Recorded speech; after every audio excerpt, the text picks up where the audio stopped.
Bonjour à tous, c'est Clément des Frères Coasters. Aujourd'hui, on se retrouve dans une destination absolument inconnue au bataillon. Un parc vraiment paumé, c'est le cas de le dire.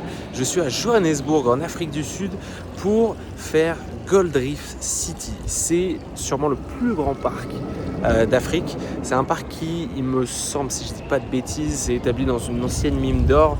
Et on a par exemple le coaster Tower of Terror, qui est d'ailleurs le coaster qui procure le plus de G au monde, qui, il me semble, à sa drop, c'est information à confirmer, mais à sa drop dans une ancienne mine d'or. C'est parti, on va passer une bonne journée ici, j'espère, ou en tout cas bonne matinée. Je ne vais sûrement pas rester très longtemps parce que je suis un peu fatigué, mais voilà, allez, c'est parti.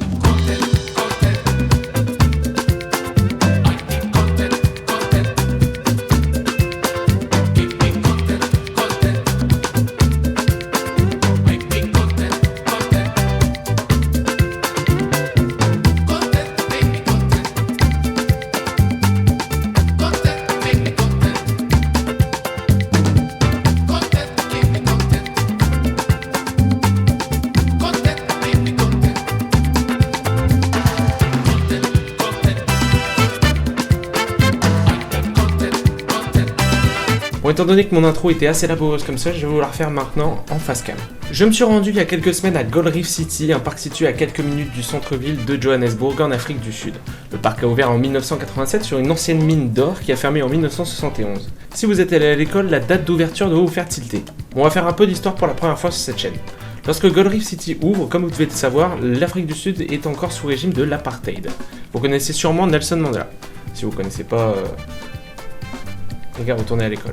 Si on connaît autant Nelson Mandela partout dans le monde, c'est parce qu'il est devenu en 1994 le premier président noir en Afrique du Sud, après avoir été nommé prix Nobel de la paix en 1993.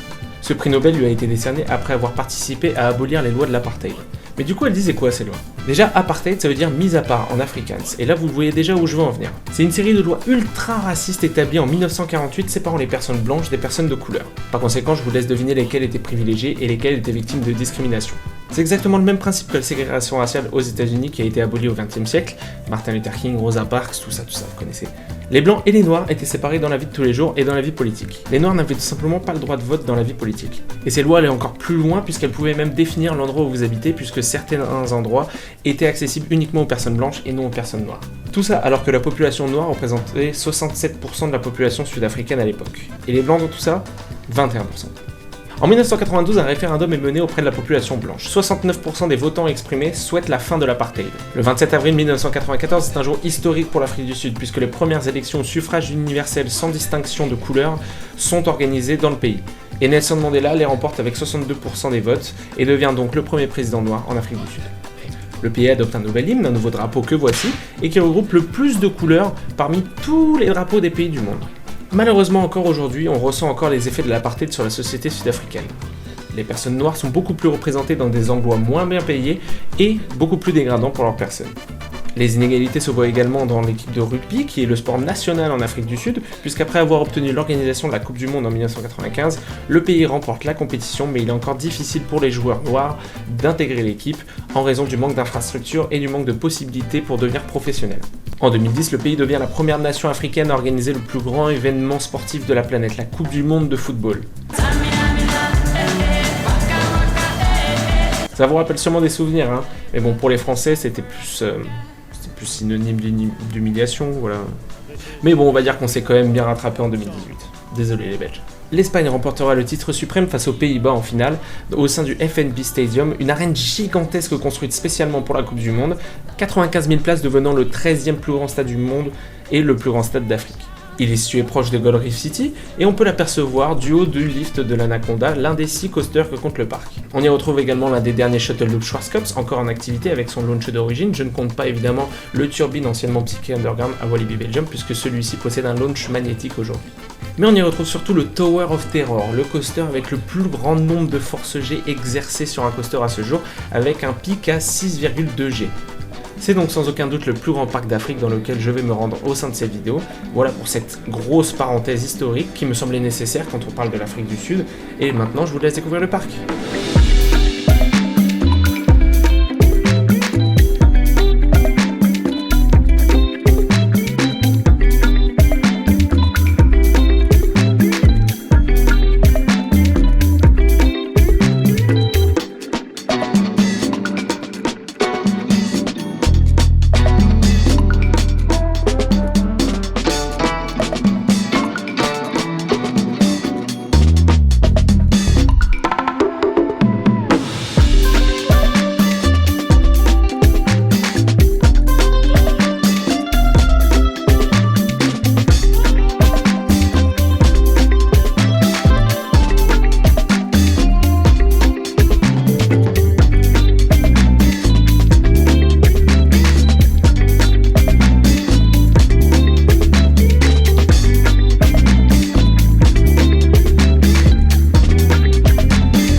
l'Anaconda, un Inverted Giovanola. Alors c'est du jamais vu, hein, c'est un modèle unique. Il n'y a que 2 autres coasters Giovanola, il me semble. C'est le Goliath à Six Flags Magic Mountain et Titan à Six Flags Over Texas. Mais là, putain, c'est intense, hein. Oh, c'est un truc de dingue à quel point c'est intense. Il y a énormément de moments où on a l'impression vraiment que le décor va venir nous raser les pieds. Mais après, c'est la même chose sur du coup le deuxième coaster qui est juste là, le Runaway Rain Train, deuxième coaster dont je vais parler, où c'est vraiment la clearance des fois. Les gars, faut acheter un sécateur. Ah, franchement, ça peut être utile. Mais en vrai, putain, super surprise. Mais bon, à part ça, en vrai, c'est que de l'intensité. C'est quand même assez inconfortable par rapport au harnais BM. Là, moi, je suis pas non plus immense, hein, je fais 1m81. Mais bon, il y a quand même des choses à redire sur les harnais qui tatillent vraiment les épaules, quoi. Mais bon, à part ça, voilà, déjà 2 coasters sur les 6 que compte le parc.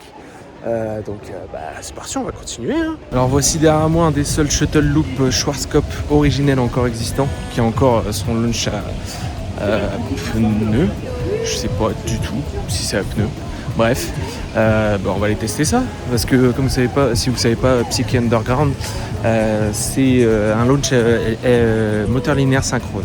Donc, ou non, LIM, je sais plus. Bref, en tout cas c'est plus le launch original.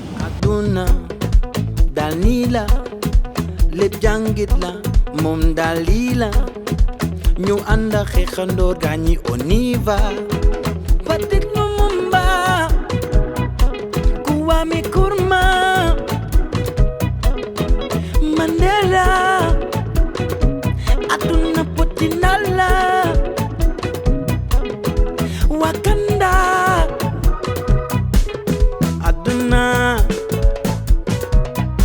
aduna yo potindal kunan jox borom nan potindal kunan jox borom nan. Je sors donc du shuttle loop Schwarzkopf juste ici. En vrai c'est pas mal, même si Psyche Underground est évidemment bien meilleur, étant donné le fait qu'il soit dans le noir, qu'il y ait toute la théma et tout ça. Mais par contre, chose insolite, vraiment, encore une fois déjà la clearance, c'est vraiment toujours pas leur truc. Et le launch, vraiment, j'étais au premier rang et en fait tu vois les rails du launch devant toi, ils sont tous en zigzag, il n'y en a pas un de droit, genre c'est abusé. Mais bon voilà, on continue. Alors chose absolument dingue que je savais pas en arrivant, c'est qu'il y a un hôtel carrément sur le site du parc. Regardez, voilà, on a des chambres d'hôtel, c'est dingue. Vraiment, tu dors la journée dans un parc, quoi. C'est assez fou.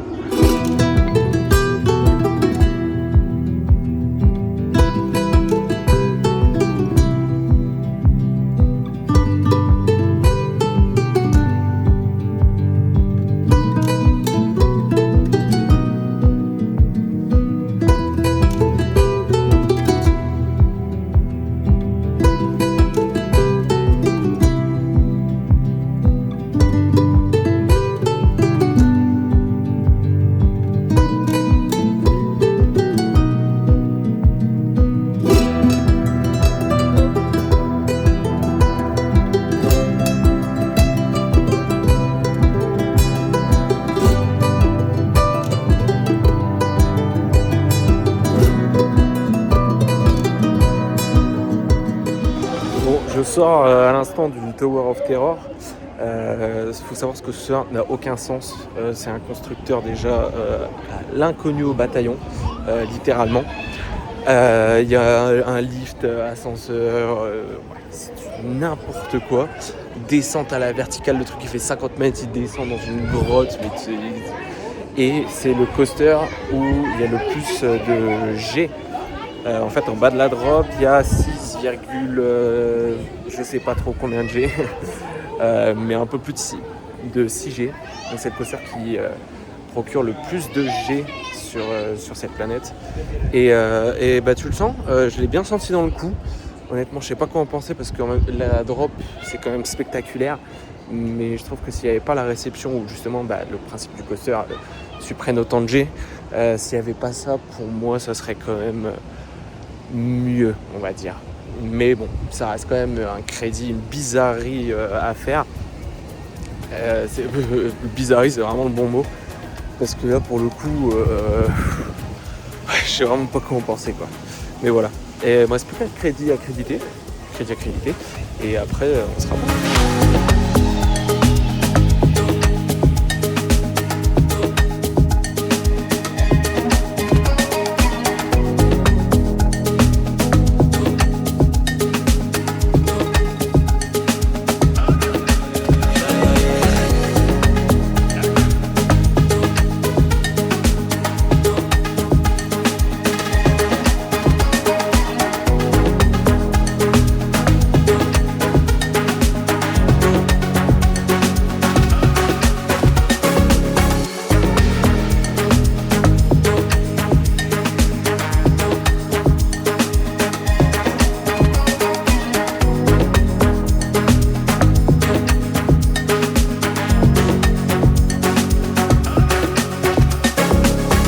Bah, j'ai pas eu le droit de faire la pomme. Bon, ça fera que 5 crédits au lieu de 6. Mais bon, voilà. Faut que je fasse un gosse, putain. Comme ça, je pourrais les faire. Mais bon, c'est pas très grave. Bon, je vais vous faire un petit débrief du coup du parc et de ce que j'en ai pensé. Parce que je vais m'arrêter là. Faut que j'aille dormir. Moi, je suis arrivé ce matin à 8h du matin. J'ai pas dormi de la nuit. Donc voilà, il est midi. J'ai passé 1h30 dans le parc. Franchement, très sympa. C'est un parc super joli, super agréable à arpenter. Il y a quand même des attractions qui valent le coup si vous êtes dans le coin. Si vous êtes dans le coin seulement et seulement. Hein, je vous conseille pas de prendre un billet pour Johannesburg et direct de venir faire Gold Reef City. Mais ça reste quand même un parc très honnête. Franchement, c'est pas cher du tout. En plus, honnêtement, le prix, il est dérisoire comparé à l'offre du parc. Hein. Il y a des parcs en Europe qui ont beaucoup moins et qui se permettent d'avoir des prix 3 fois plus hauts. Là, j'ai payé 17 € en tout et 6 € le beurre depuis mon hôtel. Donc, c'est vraiment pas cher du tout. C'est vraiment plutôt sympa. Voilà, c'est quand même un parc magnifique. On sent qu'en plus les gens qui sont là, ils sont super gentils. Les gens qui travaillent ici. Et puis, j'ai passé une très bonne matinée, parce qu'au final, j'y suis resté qu'une matinée. Mais voilà. Alors, les coasters, j'ai pas eu l'envie un seul moment de remonter sur l'un d'entre eux. Le meilleur, ça reste évidemment Anaconda, l'Inverted Giovanola. Mais comme c'est que de la grosse intensité, moi je suis pas trop fan de la grosse intensité.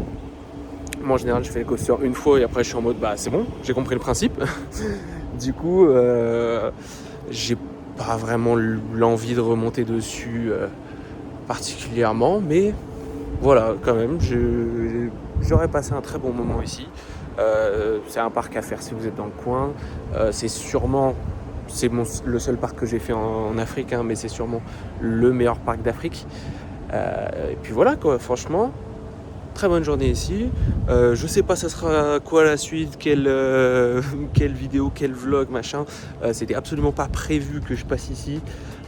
Mais le destin a fait que. Et voilà, je regarde pas du tout. Hein. Au final, franchement, maintenant j'ai 5 crédits sur un nouveau continent. Donc voilà, allez, je vous dis à plus.